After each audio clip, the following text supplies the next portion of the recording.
The empty seat. The grand chamber of the Galactic Council had stood for 10,000 years. Its walls were carved from starstone, ancient rock pulled from the heart of a dying sun. The ceiling stretched so high it disappeared into shadow, and along its edges 1,000 lights flickered like distant stars. Each light represented a member world. Each one had earned its place through submission, negotiation, or conquest. All except one. In the center of the chamber, arranged in a perfect spiral, were the seats of the Council's greatest civilizations: the Vex Dominion, the Lumari Confederacy, the Krell Imperium, dozens more, each one older than most stars, each one proud of the order they had built together. And there, near the outer edge of the spiral, sat an empty chair. It had been empty for 200 years. The seat was carved from earth oak, a gift from the Council when humanity first achieved faster-than-light travel. It was meant as an invitation, a welcome, a promise that they, like every other species before them, would eventually come before the Council, bow their heads, and ask for their place among the stars. But the humans never came. At first, the Council thought it was fear. Humanity was young, after all, barely out of their cradle world, still figuring out how to navigate the dark between stars. Surely they would arrive once they understood how the galaxy truly worked. Then they thought it was ignorance. Perhaps Earth had never received the invitations. Perhaps their primitive communication systems had failed. The Council sent envoys, ships filled with diplomats, translators, gifts of technology, and trade agreements. The envoys returned empty-handed. Earth had received every message. They simply chose not to respond, and so the seat remained empty. For 2 centuries it sat there like an open wound, a reminder that for the first time in the Council's history, a species had said no, not with words, not with war, but with silence. Ambassador Jakral of the Vex Dominion hated that chair. He stood now in the center of the chamber, his forearms crossed over his chest, his silver eyes burning with barely restrained fury. Around him, the Council murmured, some in agreement, some in caution. But Jakral did not care for caution. He had not survived 5 centuries of galactic politics by being patient. They mock us, he said, his voice echoing through the chamber. Every day that seat sits empty, they mock everything we have built. They trade with the outer colonies without permits. They expand into unclaimed systems without Council approval. They ignore our laws, our treaties, our authority. He gestured sharply at the empty seat. And we do nothing. Across the chamber, Elder Matriarch Selvine of the Lumari watched him with calm, ancient eyes. She was old, older than most civilizations in this room. Her skin glowed faintly with bioluminescent patterns, shifting colors that reflected her thoughts. Right now they pulsed a soft, steady blue. Contemplation. They do not mock us, Jakral, she said quietly. They simply do not think of us at all. The chamber fell silent. Jakral's mandibles clicked in anger. That is worse. Selvine tilted her head, her glow shifting to pale gold. Amusement, perhaps. Or pity, is it? For 10,000 years we have told every species that reaches the stars the same thing. You need us. We are the guide, the protector, the arbiter of law and order. Without the Council, we say, there is only chaos. She gestured slowly toward the empty seat. And yet humanity has thrived without us. Their colonies grow, their fleets expand. Their people prosper. They have not descended into chaos. They have not begged for our guidance. Her glow deepened, turning a rich amber. They have proven simply by existing that we are not necessary. Jakral's voice dropped to a growl. Then they are a threat. Or, Selvine said softly, they are a mirror. The silence stretched longer this time. Around the chamber, representatives shifted in their seats. Some looked uncomfortable. Others looked afraid.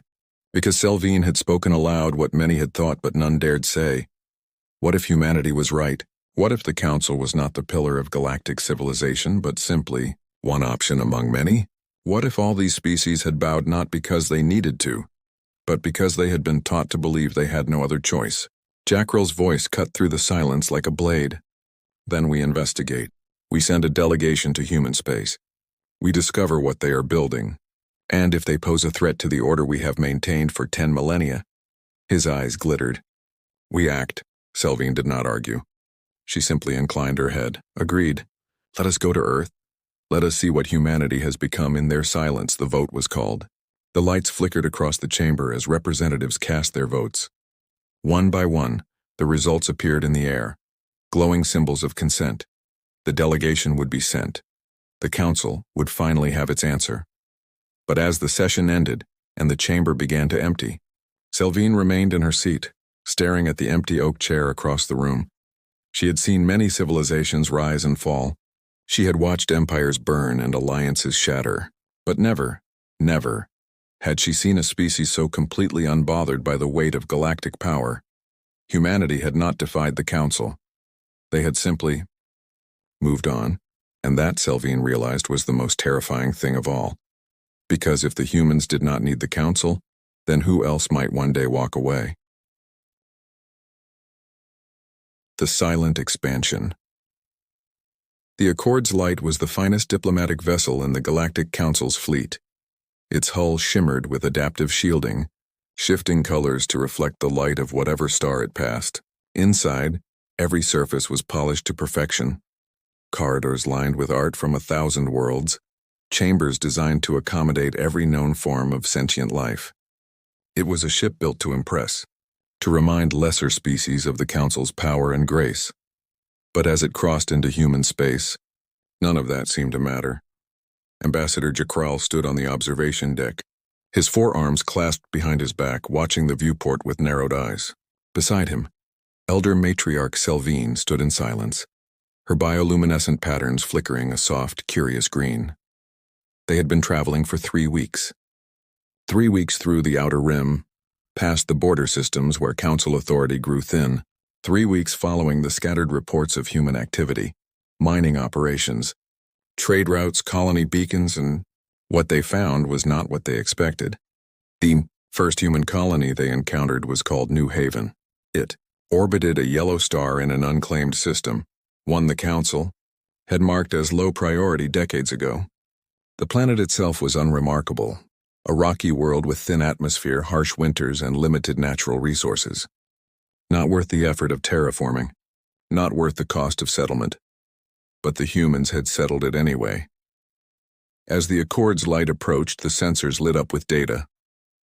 Orbital stations, surface settlements, agricultural domes, industrial complexes. The planet was thriving. Jakral stared at the readings, his mandibles clicking in disbelief. How? Selvine leaned closer to the viewport, her glow shifting to deep blue. Fascination. They built it themselves. That's impossible, Jakral snapped. A colony this size requires council infrastructure, supply lines, trade agreements, terraforming support from... They did not ask for any of those things, Selvine interrupted gently. And yet, here it is. The comms officer, a young Krell with nervous eyes, spoke up from his station. Ambassador, we're receiving a transmission from the surface. Audio only. It's casual. Jakral's eyes narrowed. Casual? The officer nodded and played the message.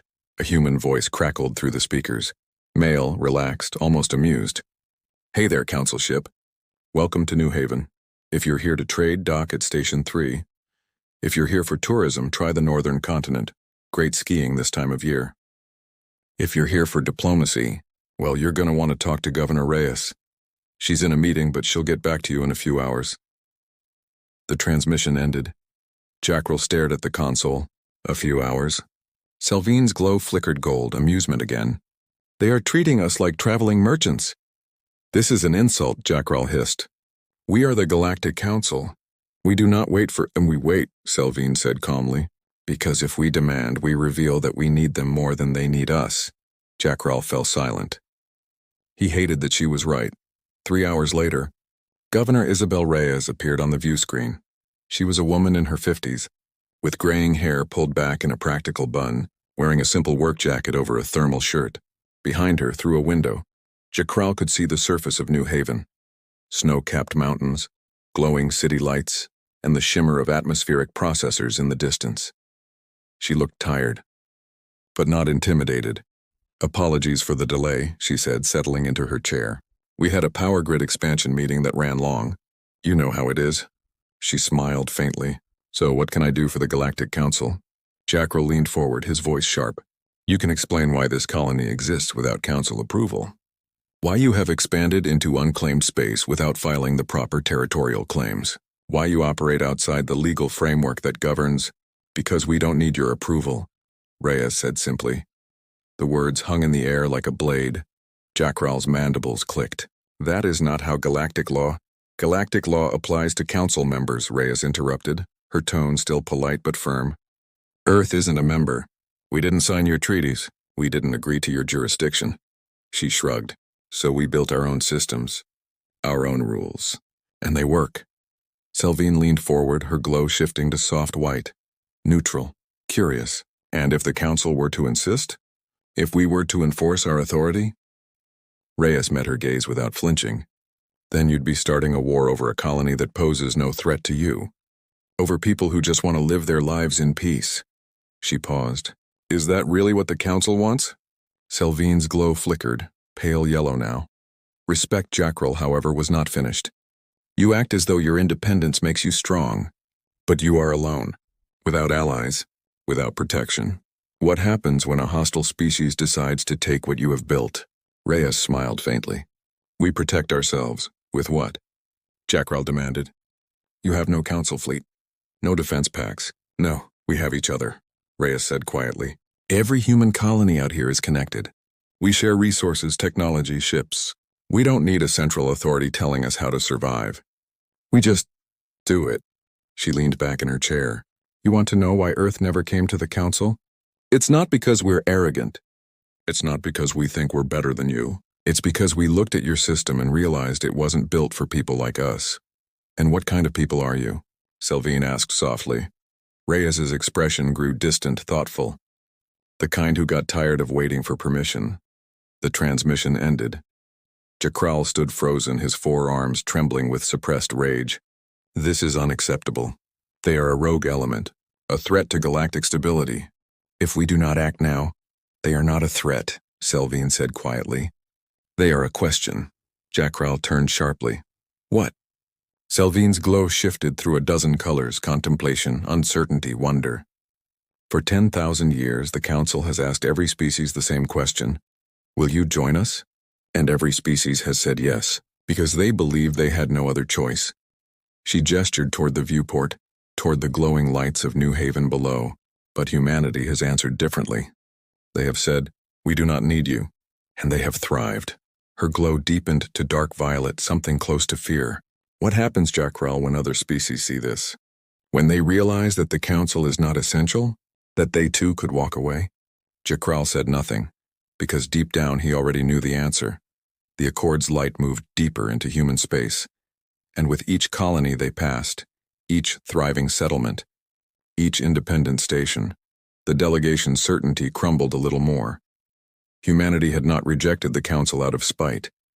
They had simply outgrown the need for it, and that, more than any weapon or fleet, was the most dangerous thing in the galaxy.